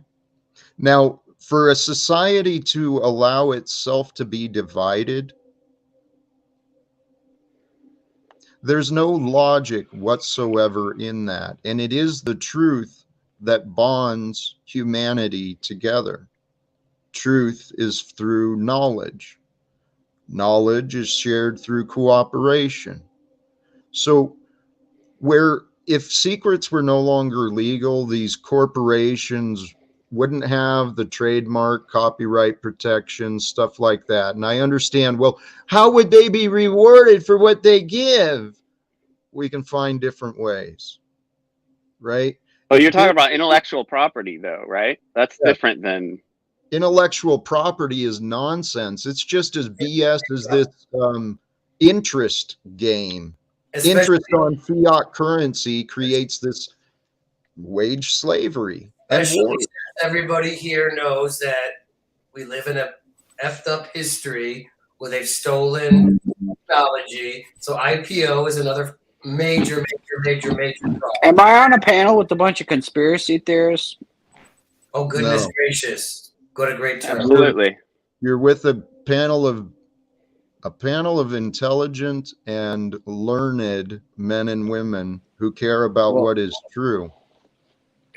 All right. Besides Lou. I'll accept that, Jack. Well, how are you doing tonight, brother? Hey, how are you doing? Blessed. Hey, did you see? I sent you an email with a handwritten graphic. Did that make any sense? Or did you see that? Look, all right. I barely opened it up right before I hopped on. Let me go look at it again. No worries. If and when you get a chance, see if it makes any sense. It's a diagram that I think could be helpful to kind of help wrap people's minds around what I'm trying to say regarding the layers of us. from the persona to the ego to the shadows to the self. That's what that diagram was. Oh yeah, I see it. I see it. So we need something like that. Well, hey, honestly, part of my idea today, and thank you guys for being here, was in a selfish, in some aspect, a selfish desire, with the hopes of kind of brainstorming some ideas. I mentioned to Paul, one of the things I'd like to grow into on this channel is kind of a debate and discussion platform. One of the first conversations I've been trying to pursue is people reaching up, people who have a higher subscriber count than me, but I'm hoping to have some conversations regarding leadership and the problems of today's Christianity and talk about God. So I'd love any ideas on how to get attention of other people, how to try and get, I don't know, how do people get noticed?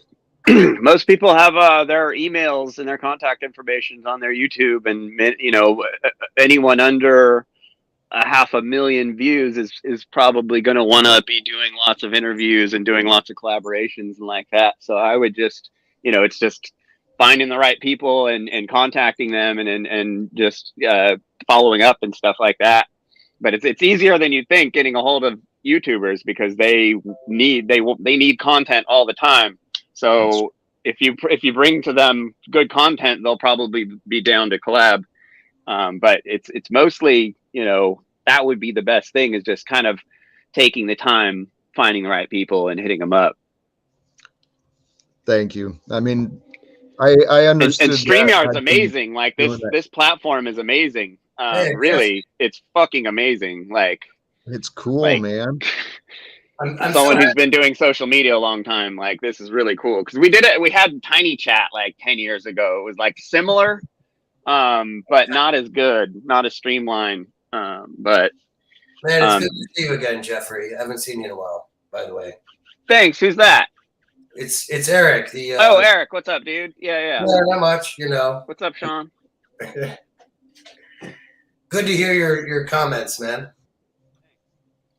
And I really like Jack's time, but the church, back to the church thing. I don't know, man. Is that where you want to go? You want to go back to that? Aside, I mean, that was a very good answer from Jeffrey as far as getting people. But yeah, Jeff, did you hear O'Shea went over to Snafu's house and he came out of Snafu's closet during the stream?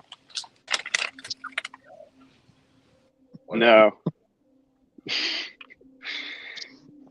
Bizarre. I'm serious. O'Shea said he's going to visit every single one of us. He said Jack's on the list and I'm on the list too. Jesus Christ. Good luck. I can't wait. I can't wait till O'Shea gets here. You going to take him hunting? Oh, boy. I'm going to take him places. Take him hiking.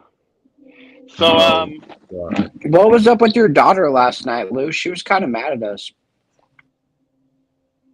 She was mad at Jack, really.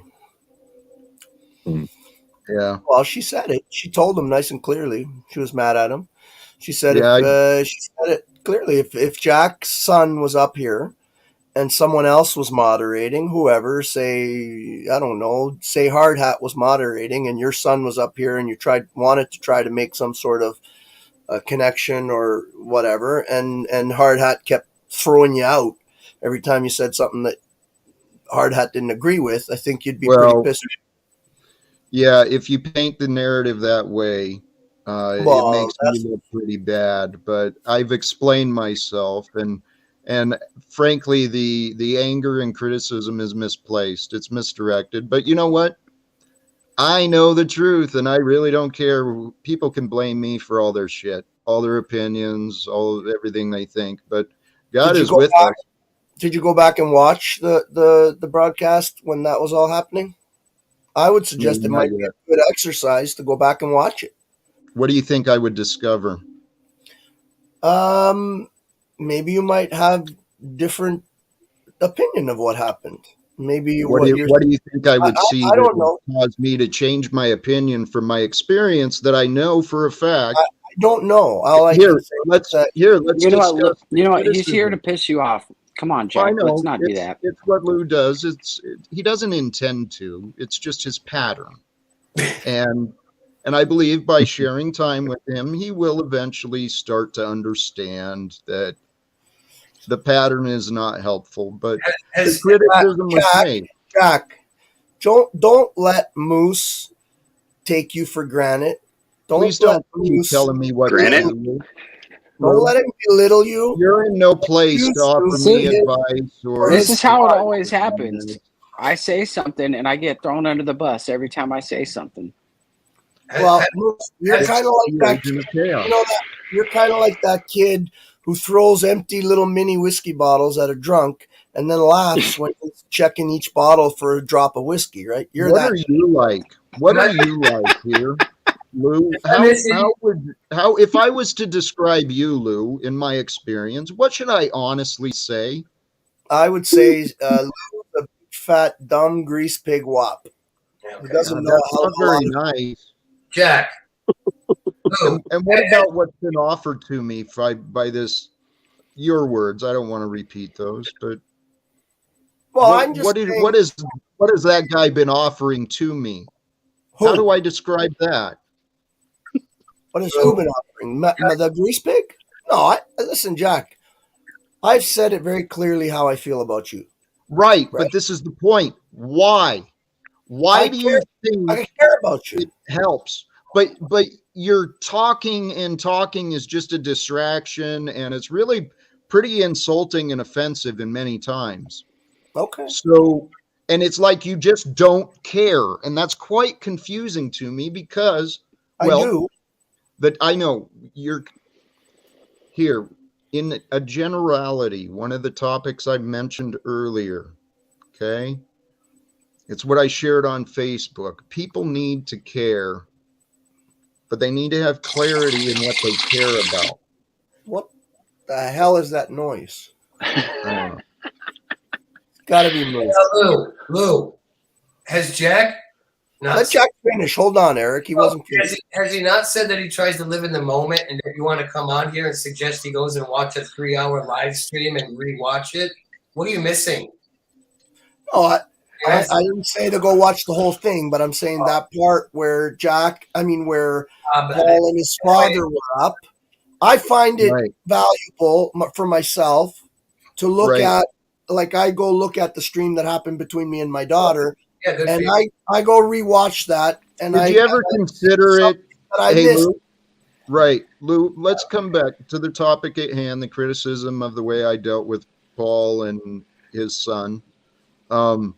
So I understand you have criticism. You and your daughter shared your criticisms of me. I see your opinions are shared, but hey, let me help you out, You're Jack. approaching it defending Paul Sr. Junior's didn't want to talk in position. public about it.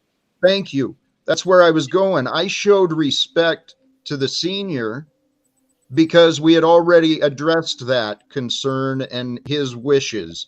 So for you to disrespect, for you and your daughter to come up and disrespect me for being respectful towards another, figure yourself out, Lou.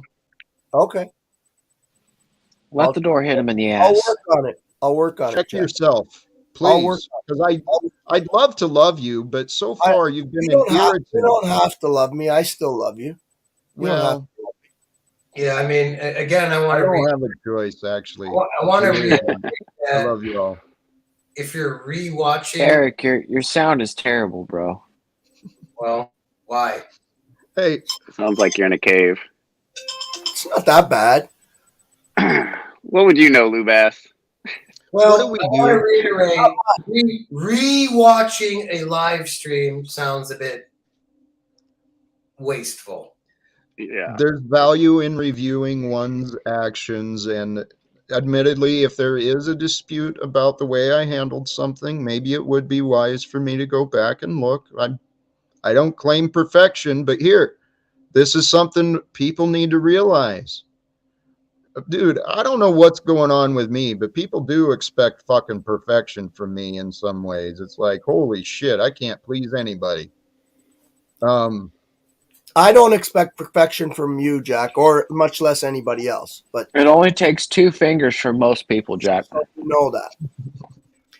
Yeah, well, but you don't have to put that perfection on yourself, no matter what people are you think are expecting of you. I would never, I try, but I fuck up all the time and this and that. And it's like I laugh at myself and what can I learn? But I don't ever try. But when I'm doing my trade, I try to do a mint job every time because that's what I do, right? But I don't ever think of it in perfection and I don't kick myself in the ass, right? Amen. Well, I'll be right back, guys. Hey, I want to share. I'm sharing this from kind of, I know how it sounds, but it's a what if. What if God is using me as a messenger of some sort? Because I set the goal to become more like Jesus. So then since I set that goal, I've been wondering in my head, do I have to achieve a level of perfection before people trust me, before they join in? I mean, I don't know what to do because, like I said, Jack, we need cupcakes. We need cupcakes and Kool-Aid. Cupcakes and Kool-Aid. That worked for others, didn't it? I don't even know what to give away anymore. All I have is me. And it's like, here, these words are not coming from the limits of this social media either. Okay? Jack, I feel like you're coming from a place of not abundance today. I feel like we need to get back to abundance. That's a great reminder, because where I am coming from is a place of strong faith. The world confuses me. I don't know what the hell's going on in the world. I only have a good idea of what I've learned and what seems to be pretty obvious. But if in fact God is using me as like an instrument, something to teach lessons, I'm constantly going around trying to be a friend to people, trying to help them, trying to make their lives better. What if everyone's been doing that to God? God's just sitting back waiting for us. God and the angels just sitting back watching us, watching this shit show, saying, guys, we're right here. Would you please let us help you? Please let us help you. And everyone's like, no, I got to do this my way because that's what I was taught. And it's like, what are we doing? I'm pretty sure God is there to help us, literally as our best friend. There's a power and forces behind us that want us to succeed, to grow, to thrive, to be fruitful, to be abundant and healthy. This is deep. This is good. This is good stuff, Jack. This is where I'm talking about. This is where you thrive, and this is your zone. Well, thank you, Moose. Yeah, I don't know about Moose's little radio persona here. Don't really much like it, but that's cool, Moose. Hey, Jack. I love you, brother. Even though you ran away to China. Oh, we're gonna pull that again. Hey, Jack. China, really? Hey, I'm hearing feedback here. That's what I was testing. What if your idea of God is different than what we've been kind of programmed to, and it's not a matter of why is God letting all this happen here and that? What if we're all each a spirit, a soul from maybe different times or dimensions or whatever, but we keep coming back to learn and hopefully grow, right? And that's why there's all this fucking shit, because we keep I don't know. I've been down some rabbit holes that kind of make a lot more sense than say religion. Eric, from someone. Hard hat. You know, there's a theory out there that there's all the souls. Oh my God! Come on, Eric. Hey, Moose, that's you. Yeah. That's not me. It's Eric. When he unmutes. I don't know. Anyway, Eric, what Hard Hat just said, there's a theory out there. Can you hear me fine, Hard Hat? Thank you. Thank you, Moose. There's a theory out there that I think that what he's talking about is that it's not me. Eric, I went ahead and muted you because it is him. It was you echoing, and what Hard Hat was saying, I didn't hear as a theory. I heard that he was expressing his experience, that it's different than what the religions are. Am I right? I mean, that's... Well, I think it's a matter, there isn't a heaven and hell. We're literally spirits and souls, each individual, and we're here to grow and learn. And I mean, this is only this isn't what everything is in how do I say this, is that this is like a stopover. We're here learning and growing because as spirits, there's a whole nother deal going on, and we're coming here to learn and grow and come back again and come back again. And so, yeah, like, it's not, why does God and I think this God idea, I think it's even bigger than what they're telling us, is that I don't want to say it's a machine or a simulation, but I don't know. Hard it's hat. just, Hey, Jeffrey's chomping in his heels over here, trying to jump in here in the middle of your God speech. I see him on the end of his seat. Like, I can see it in his eyes. He doesn't believe in a God. He doesn't believe in a higher power. He's an atheist. Yeah, dude. No, I'm not. I'm not an claimed atheist. it before. Hey, I've never in my life said I was an atheist. Well, I'm an agnostic. Big difference. I wonder if this is a insecurity or false accusation rising up. God is Mother Nature. I think it's a misunderstanding. I thought that Jeffrey was one of those Satanists. Well, you're a typical YouTuber, aren't you, Moose? You're a personality, aren't you, Moose? I'm not a typical anything. Can we get back to God? Just every fucking second, you want to distract the conversation. I know, it's some ridiculous. Nonsense. Hard Hat, what I think what you're saying is true. We are all on this like cycle of life, right? And it's way beyond our limited concepts of what it is and what we are a part of. But that's where we can humble ourselves, right? To surrender that ego is to recognize the paradox is the entire universe exists around you, right? Wherever you go, up is up, down is down, it's always around you. And yet we're just like specks, man. Fucking lint that collected here on Earth. Do you believe the stars are the angels, Jack? Do you believe like the stars are like our ancestors looking over us? You know, kind of like the Lion King. Fucking hope not. I think that all that is intelligent awareness, and through that infinite consciousness, infinite intelligence. And that's the whole purpose of life, is that we are we come in with amnesia, like this veil of ignorance placed over our minds. And we're participating in this evolution of life, which is what we are. The evolution of life created us, and we are witnesses and participants in the evolution of life from this point.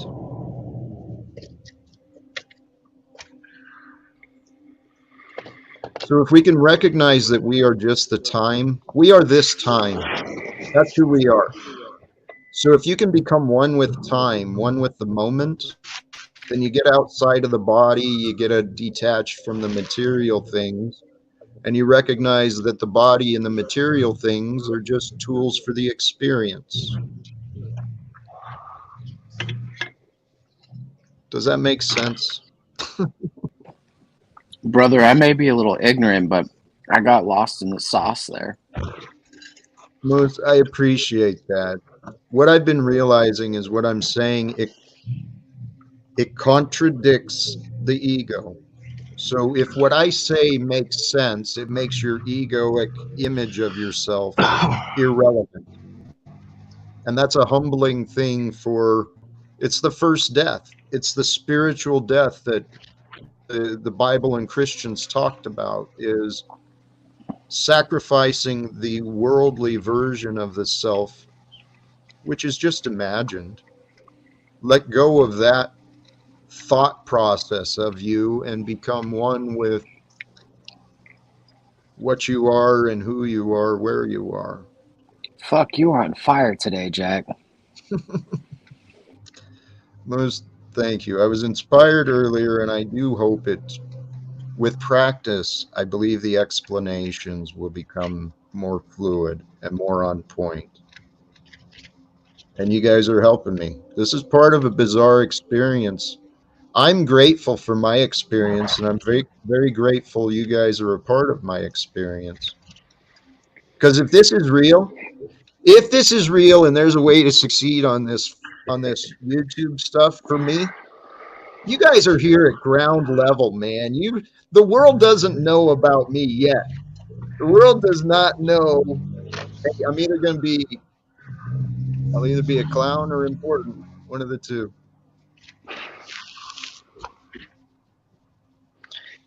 I don't know. I think you're rising, dude. You're on your grand rising. I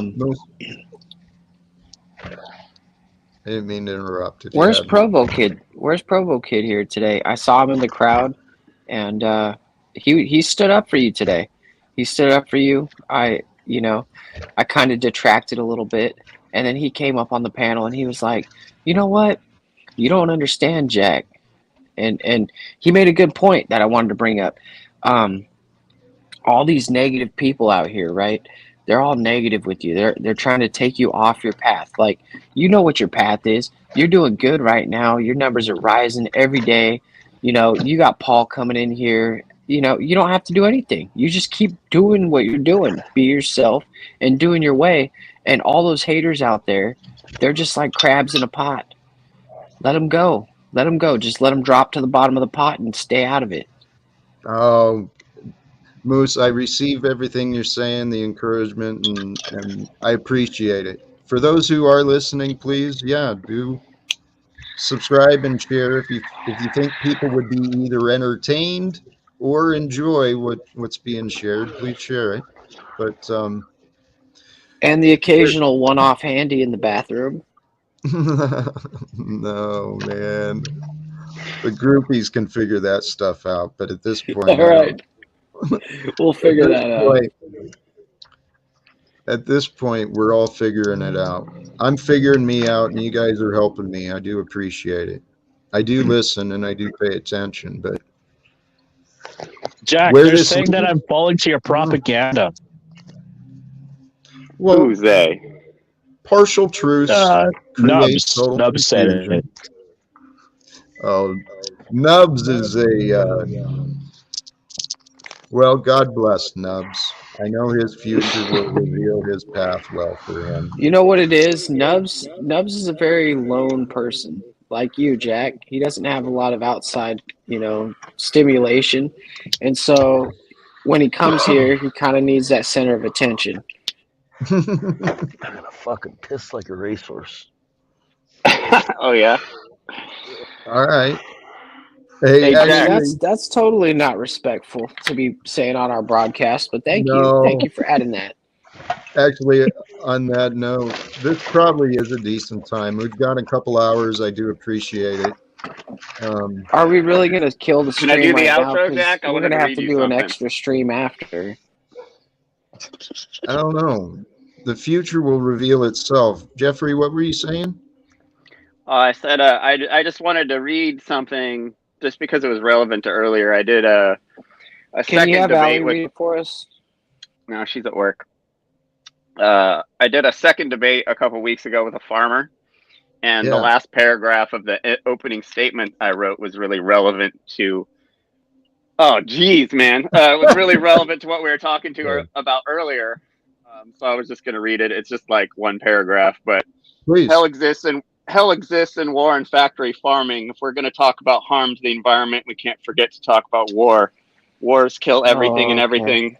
Crops, vegans, carnists, rabbits, mites, everything. Where in our lives do we see killing I'll pray being for you looked at tonight, as being Jeffrey. okay? In war and animal agriculture, as long as humans continue the psychopathic tradition of death, we will fail to understand our true potential, to use compassion in a way that can end the intentional death and suffering of all sentient beings under any circumstances. Incidental harm to the environment will always be connected with human existence. That's why it's important to use these debates to debate these topics in good faith. If we expect to progress as human species and make an attempt at world peace, the easiest way for us to do that is to end the intentional killing of animals for food. Once we're ready to admit that animals' deaths and suffering is wrong, the next obvious and easy step to take would be admitting that killing humans under any circumstance is wrong. And with that, I'll leave you with a quote from Leo Tolstoy: "As long as there are slaughterhouses, there will always be battlefields." But that was the ending of that. Jeffrey, controversial position to take, but I respect, and actually, I think it's true. Although, isn't it sad? Shouldn't it be the first step is we stop murdering humans? Yeah, well, that's the thing. Then we That's why stop it's stupid. consuming? It's backwards. It Completely is. backwards. Humans are, golly geez. I want to come back to Earth sometime in the future and learn about history and just laugh at the shit show that these idiots were doing. Idiots. I'm talking about us today, guys. Whoa. I think it's only there's only a few of us, and there's Jeffrey, there's Eric. You're not an idiot, Jack. You're a good man. We all are. We're all good men and women. Stop pandering and being facetious. Jack doesn't see it, but I. But Jeffrey's all about sharing is caring, so you can't hate a brother like that. All right. Hey, guys. I'm going to just go from here. Whoops. I was going to do that backwards. Sorry, man. I was going to do this just for a minute. For those who tuned in, boy, my complexion looks horrible today. For those who tuned in and joined on the panel, thank you for doing so. I appreciate your attention, your care, your interest, and you know what? God bless. We are all part of a very, very unique experience called life. So find the peace, share the love, and live without fear, brothers and sisters.